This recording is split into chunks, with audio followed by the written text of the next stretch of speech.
Assalamualaikum warahmatullahi wabarakatuh. Saya Meli Andayani, kelas SIP 1901. Baiklah, pada video kali ini saya ingin mempresentasikan hasil makalah saya, yaitu tentang sinkronisasi proses.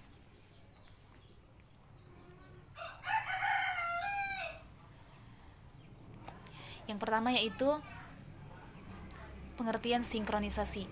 Sinkronisasi itu adalah suatu proses di mana proses tersebut saling bersamaan dan saling berbagi data bersama yang mengakibatkan race condition, atau lebih dikenal dengan inkonsistensi data atau suatu proses pengaturan jalannya proses pada waktu yang bersamaan untuk menyamakan waktu dan data supaya tidak terjadi inkonsistensi atau ketidakkonsistenan.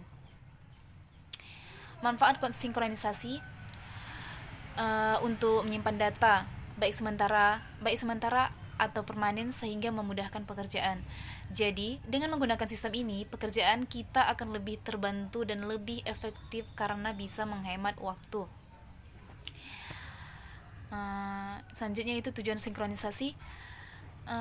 Kenapa sistem operasi membutuhkan sinkronisasi? Karena tujuan dari sinkronisasi itu sendiri ialah untuk menghindari terjadinya inkonsistensi data karena pengaksesan oleh beberapa proses yang berbeda, serta untuk mengatur urutan jalannya proses-proses sehingga dapat berjalan dengan baik dan sesuai apa yang diharapkan.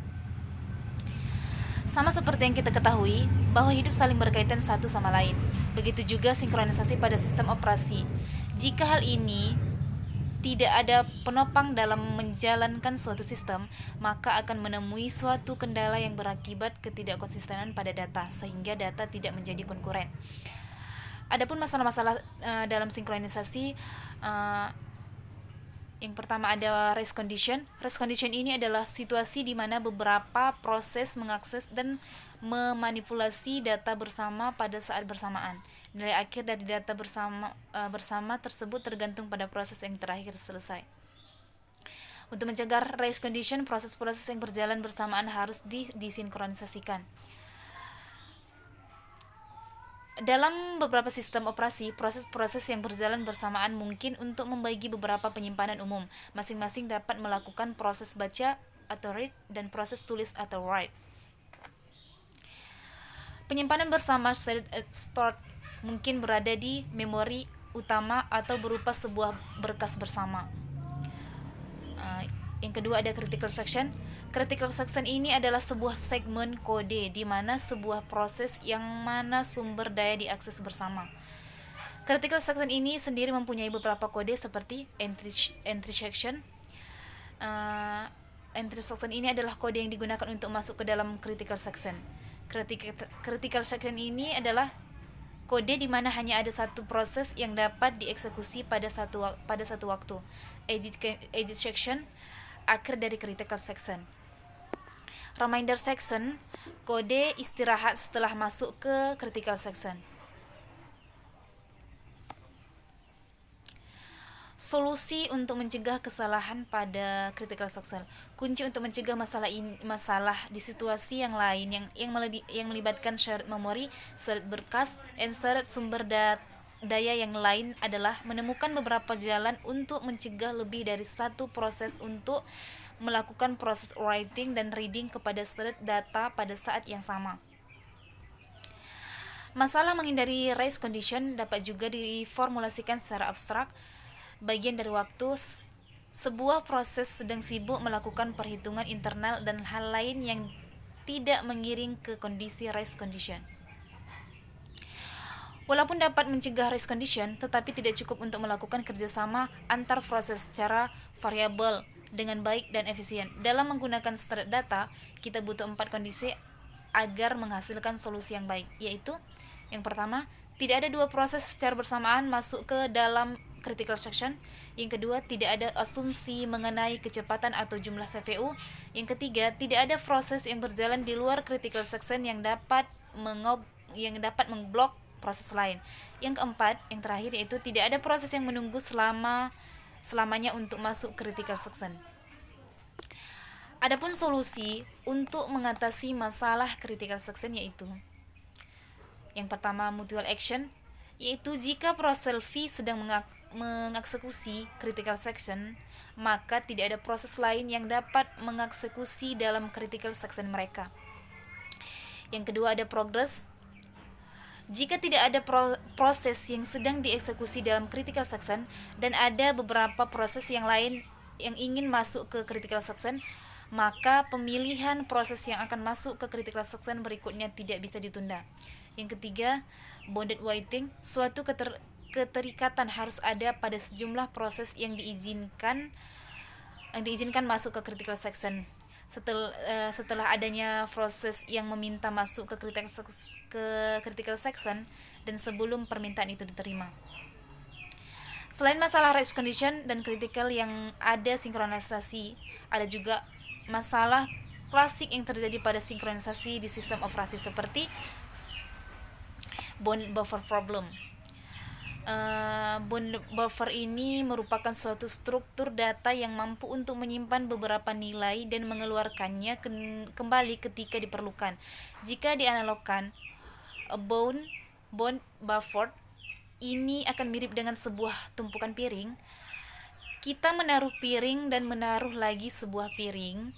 Ketika ingin mengambil piring, maka tumpukan yang paling atas yang akan terambil.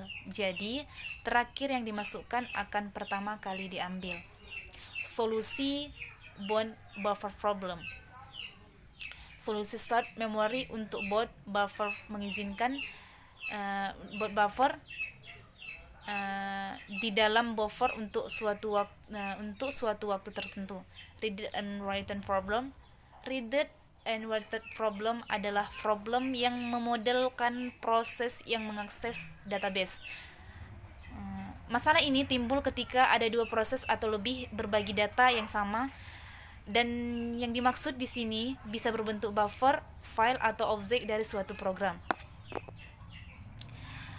Solusi reader and writer problem. Pembaca diprioritaskan. Reader tidak akan menunggu reader S lain yang sedang membaca, walaupun ada writer yang sedang menunggu. Dengan kata lain, jika ada reader yang datang ketika reader lain sedang membaca dan sebuah writer sedang menunggu, maka reader yang baru datang tersebut akan langsung menjadi giliran untuk membaca. Writer akan ditunda pengerjaannya. Penulis diprioritaskan. Di mana suatu writer sedang dijalankan oleh sistem, maka tidak boleh ada reader yang memulai untuk membaca data, sehingga kedua jenis punya prioritas yang sama, yang tidak ada prioritas khusus yang diberikan kepada kedua jenis proses. Dinning-Friedhoff's problem. Masalah ini pertama kali ditulis dan diselesaikan oleh Dijkstra pada tahun 1955. Masalah ini memodelkan masalah enkapsulasi dari ketergantungan mesin dan masalah-masalah portabilitas.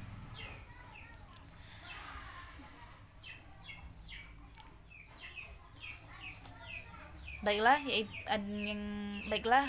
kita bahas tentang sinkronisasi hardware. Sinkronisasi hardware memerlukan dukungan hardware seperti hardware atau prosesor dalam bentuk instruction set khusus test and set, menjamin operasi otomik satu kesatuan. Tes nilai dan mengubah nilai tersebut.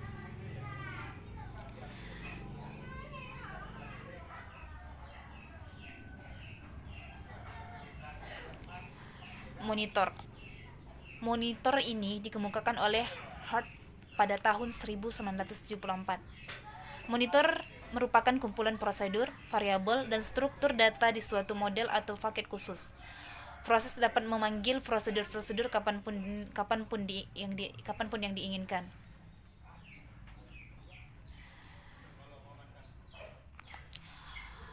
Properti monitor adalah sebagai berikut. Yang pertama yaitu variabel data lokal.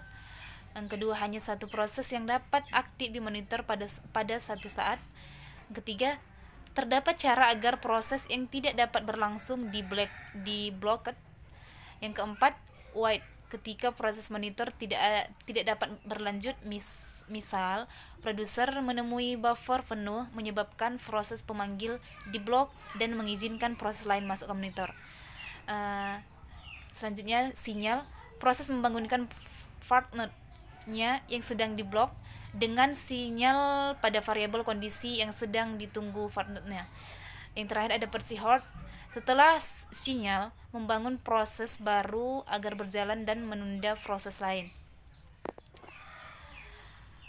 Proses-proses di atas harus disinkronisikan di dalam monitor. Harus memenuhi solusi critical section. Proses dapat menunggu di dalam monitor. Mekanisme terdapat variable condition di mana proses dapat menguji atau menunggu sebelum mengakses critical section.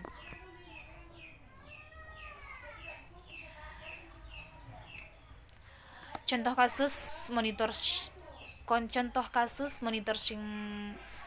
sinkronisasi. Penyelesaian masalah monitor dapat dianalogkan sebagai sebuah bangunan dengan 3 buah ruangan, yaitu 1 buah ruangan kontrol, 1 buah ruangan tunggu, 1 buah ruangan tunggu masuk, 1 buah ruang tunggu dalam. Ketika suatu thread memasuki monitor, ia memasuki ruangan masuk. Ketika gilirannya tiba, thread memasuki ruangan kontrol. Di sini, thread menyelesaikan tugasnya dengan shared resource yang berada di ruangan kontrol. Jika tugas thread tersebut belum selesai, tetapi lokasi waktu untuknya sudah habis, atau thread tersebut menunggu pekerjaan thread lain selesai, thread melepaskan kendali atas monitor dan dipindahkan ke ruangan tunggu.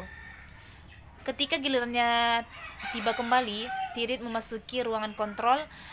Jika tugasnya selesai, ia keluar dari monitor atau disebut dengan risk and exit. Baiklah, sampai di sini presentasi yang dapat saya sampaikan.